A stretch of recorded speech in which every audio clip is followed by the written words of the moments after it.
Alright everyone, it's time for Occult Literature, video number 397. By the way, last night finished the rough first edit of the 400th edition. The Mysteries, Pagan and Christian. Link in the description of my edition of this work on Amazon. Second and third links to my books, blogs, where you can purchase other works. Several other good works recently on the mystic topic, like the Eleusinian Mysteries. 94 pages, so this is an intermediate to short read.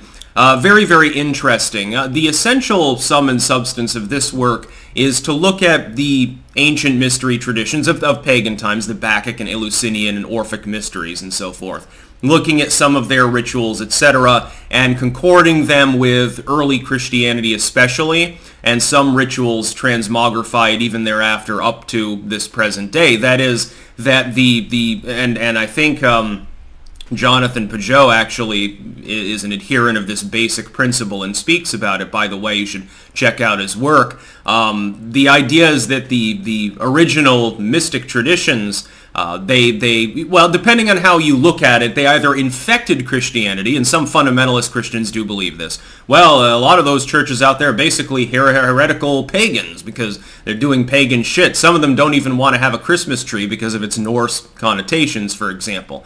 Certain holidays, look at the Jehovah's Witnesses. They consider it literally a sin. You're in sin because you're not in keeping with the Jesus spirit. You're practicing effectively a slurry of paganism from ancient Greece, Nordic, Babylonian, Sumerian, Persian, Egyptian. There's a little bit of everything.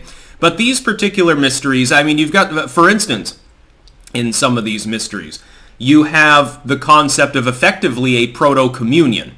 The awakening, the enlightenment of the individual, the interpenetration of the god or gods or really more cosmic force.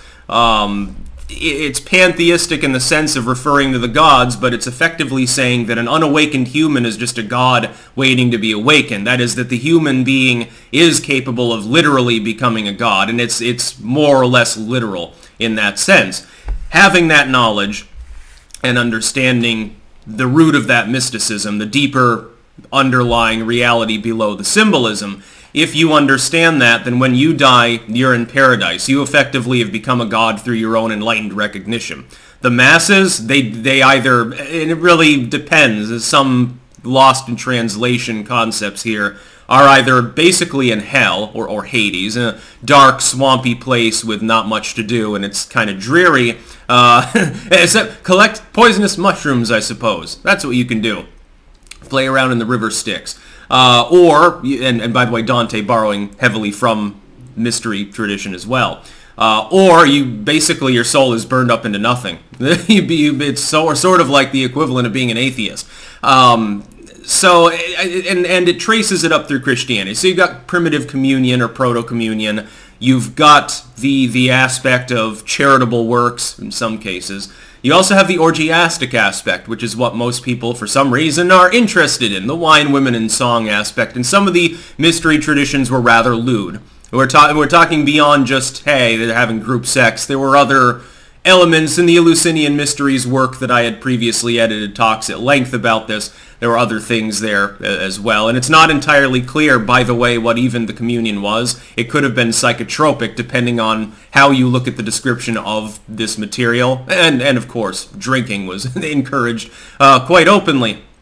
You face your death and understand it's all a charade, and then you come out of the cave and you realize reality for what it really is, and it allows you to effectively become a godhood upon death.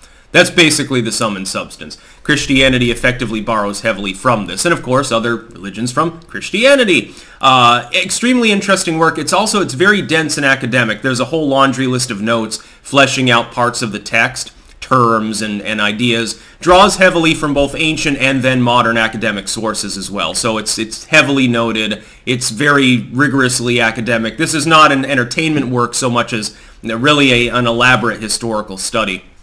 So again, link in the description of my edition of this work on Amazon. Second and third links to my books, blogs. Definitely recommend it. If you're into mysticism, this would be, along with the Eleusinian Mysteries work, which I think was Colville, definitely on the top 5 list as far as works I've encountered. And I've encountered a lot of them. Keep in mind, it's not just the works that I edit that I have to read. For every work that I choose to edit, I've probably read 5 other occult works, so The laundry list of material there is in the several thousands of volumes at this point. That's about all. Peace out.